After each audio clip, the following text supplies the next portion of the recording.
Biarritz recevait le Racing Métro. Une semaine après sa déroute à Castres, un nouveau coup de massue sur la tête des Biarros. Lanterne rouge de ce top 14, 9e revers en 10 rencontres déjà cette saison. Mathématiquement, le maintien est évidemment toujours possible. Il reste 16 matchs, dont 8 à domicile. Et on le sait, Philippe Fleiss, le maintien s'obtient souvent à la maison.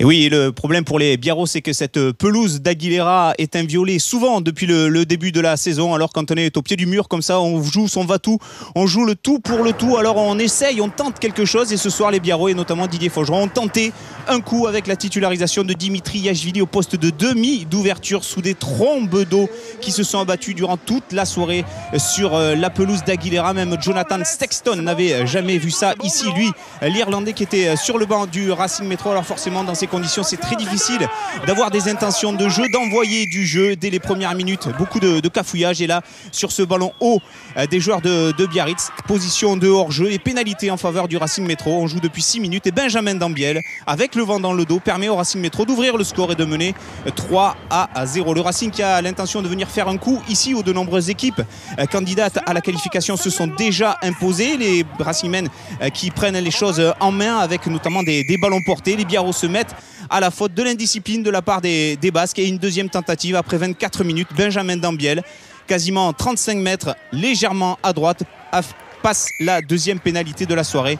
Et le Racing mène à Aguilera 6-0. Difficile d'avoir des ballons à jouer. Alors on se contente de quelques miettes à l'image d'Nguenia qui tape à suivre sur ce ballon. C'est la seule occasion des Biarros en première période. Nguenia à la lutte avec Adrien Planté. Derrière c'est Coetlan qui aplatit dans l'embut. Mais monsieur Atala signale une faute de la part de l'Américain. Il a poussé Adrien Planté au moment d'aller chercher ce ballon, malgré l'essai derrière de Coetlan, l'essai refusé. Occasion manquée par les Biarros au niveau de la demi-heure de jeu. Des soucis au niveau de Imanol Arinardoki, le capitaine, qui est blessé sous l'œil gauche. Problème, il est touché par un de ses partenaires. Quand rien ne va décidément pour Biarritz. C'est Jean-Philippe Genevois qui contraint son capitaine à sortir sur saignement. En fin de première période, la mêlée Biarros qui se requinque un petit peu avec cette pénalité contre le vent pour Dimitri Yachvili, qui ajuste la cible et qui passe ce coup de pied qui permet aux Biarros d'être mené de seulement 3 points à la mi-temps, 6-3 contre le vent. Une deuxième mi-temps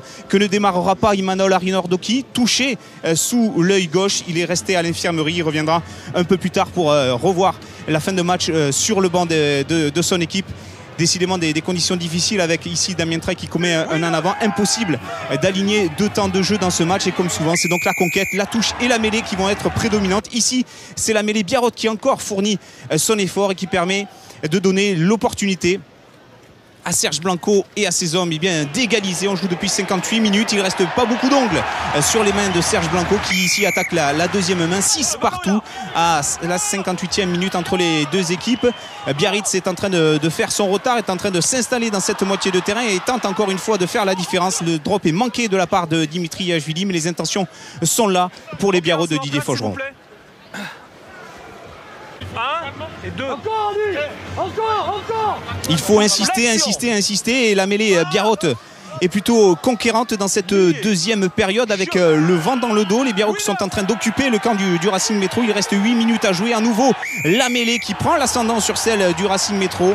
Et monsieur Atala qui offre une pénalité aux hommes de Serge Blanco qui n'en peut vraiment plus aux côtés du président Lorenzetti dans les tribunes d'Aguilera. Dimitri Yachvili pose son ballon. Didier Faugeron ne veut pas voir la tentative de son buteur parce que pour la première fois, les Biarros ont l'opportunité de prendre le score à 8 minutes de la fin. C'est fait sur cette pénalité de Dimitri Yachvili, 9-6 en faveur du BO. Imanol Arinardoki a vu d'un œil cette tentative de Dimitri Yachvili, mais voilà, les Racingmen ne lâchent rien, eux qui viennent s'imposer ici à Aguilera. Et cette fois, c'est la mêlée du Racing Métro qui prend un petit peu le dessus sur son vis-à-vis.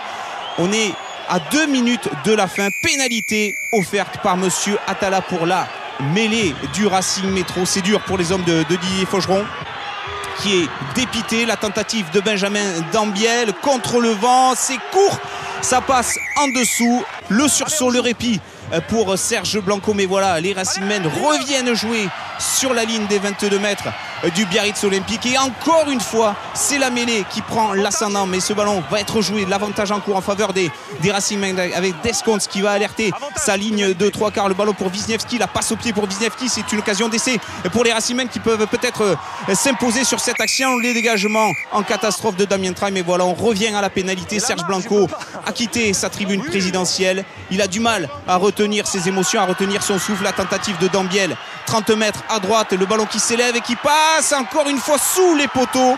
La délivrance pour Serge Blanco. Le Racing qui s'incline 9-6. La victoire de Didier Faugeron et du Biarritz Olympique. Un grand combat pour les Biarros. Ils s'imposent 9-6. Ils mettent fin à une série de 8 défaites d'affilée. Et pour rappel, c'est seulement leur 2e victoire de la saison. Eh oui, et ça faisait longtemps qu'il l'attendait. La dernière, c'était en août dernier face à Montpellier. Alors, Thomas, pas un très beau match, mais on l'a vu sur les visages des Biarros. Qu'est-ce qu'il est important, ce résultat? Capital, on a tous en mémoire le 39-0, très sévère encaissé à Castres la semaine dernière. Les joueurs s'étaient donné rendez-vous. Les leaders, les Harry Nordoki, les Yashvili avaient dit voilà, on peut perdre, mais on doit montrer un tout autre visage dans l'engagement, dans le combat.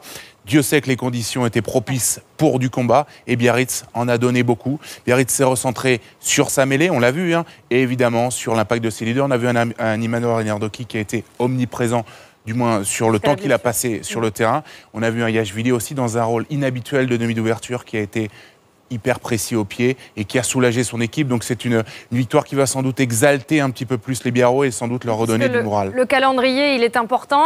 Évidemment, les 2 prochains matchs avant... Regardez, la trêve de la Coupe d'Europe, ce sera le déplacement à Brive. On sait que ça sera compliqué. Et la réception de l'Union Bordeaux-Bègles, peut-être un nouveau calendrier qui s'ouvre pour le BO, qui est toujours en course donc pour le maintien. Oui, face à des équipes en plus avec lesquelles ils seront à la lutte. Bon, Brive fait partie des promus qui fonctionnent bien, mais Bègles-Bordeaux peut être aussi en difficulté. Donc ce sera des matchs importants et cette victoire va les propulser dans une sphère différente. Soulagement du coup dans les vestiaires du Biarritz Olympique où l'on retrouve évidemment tous les joueurs. Philippe Fleis, vous étiez sur place au moment du coup de sifflet final et on a vu beaucoup de sourires, c'est sûr. Oui, beaucoup de sourires, beaucoup de soulagement. C'est vrai que les Biarros ont beaucoup donné, Thomas le disait, dans le combat aujourd'hui. Des sourires qu'on n'avait pas aperçus depuis, vous l'avez dit, le 24 août dernier, le seul succès de la saison face à Montpellier. Alors des sourires, oui, mais aussi beaucoup de lucidité de la part de Damien Traille, de Serge Blanco, le président, ou bien encore de Dimitri Yashvili. Ils sont au micro de Christophe Midouget parce que le chemin est encore long pour eux. Il fallait à tout prix... revivre des moments comme ça, même si c'est des matchs galères avec des conditions climatiques difficiles, quelque part, ça nous a un petit peu arrangé la tâche parce qu'il fallait à tout prix être présent dans le combat, être très efficace. Et je crois qu'on a été solidaires aujourd'hui, on n'a rien lâché. Voilà, jusqu'à la fin, il aurait pu y avoir un match nul sur cette dernière pénalité, mais bon, ça commence à revenir, c'est les signes qui font du bien. Le rugby, c'est une entente exceptionnel entre des joueurs, entre des amis. Et puis petit à petit, on écrit des livres. Et moi, je leur demande uniquement de ne pas écrire le livre de la descente. Alors après, si on se bat comme ça jusqu'à la fin de la saison, eh bien, si on doit descendre, on descendra. Aujourd'hui, on a vu que malgré nos résultats et notre classement, on avait un public qui était toujours derrière nous. Ça a fait du bien aussi de sentir. Et surtout, ça va faire du bien dans la tête un peu, avoir une semaine pour récupérer, pour s'aérer l'esprit un peu et repartir au travail dès le lundi quand on va rentrer. Les Biarros qui ont fait leur compte puisqu'il leur reste 7 matchs à disputer à domicile. Il faudra remporter ces 7 matchs et aller espérer prendre des points à l'extérieur, notamment des victoires. En revanche, à part les sourires Biarros, en face c'était un petit peu la soupe à la grimace pour les joueurs du Racing Métro qui se sont en plus de ça mouillés toute la soirée à l'image de Tonga Ua et ses partenaires qui veulent partir en évitant de prendre l'eau. Ils ont pris l'eau au score ce soir, 9-6 seulement. Et après la bonne période européenne, c'est un coup d'arrêt pour les hommes de Laurent Travers. Alors se sent-il sous pression pour la qualif? Écoutez sa réponse. Non, il n'y a pas plus de pression. La pression, on se la met tout seul. Donc même si on avait gagné, la pression, il sera encore derrière. Donc à partir de là, on n'a qu'une envie, c'est de réussir. Les joueurs n'ont qu'une envie, c'est de réussir. Donc la pression, même qu'elle y soit à l'extérieur, elle n'a pas besoin d'y être. Nous, on sait se la mettre. Pas de pression pour les joueurs du Racing Métro qui s'envoleront dès demain soir vers des contrées un peu plus clémentes puisqu'ils joueront un match amical samedi prochain face au Stade Toulousain à Hong Kong. Oui, enfin, on a vu des Racingmen évidemment déçus du résultat. Il y a peut-être un joueur du Racing qui était heureux pour Biarritz, c'est évidemment l'ancien Biarro, Venceslas Lauré, qui a fait le déplacement alors qu'il ne jouait pas sur ce match. Et regardez-le avec son ancien président, Serge Blanco, il est allé saluer tous ses copains. Évidemment, Il craint lui aussi la descente du Biarritz Olympique. Voilà une belle image dans les vestiaires de Biarritz.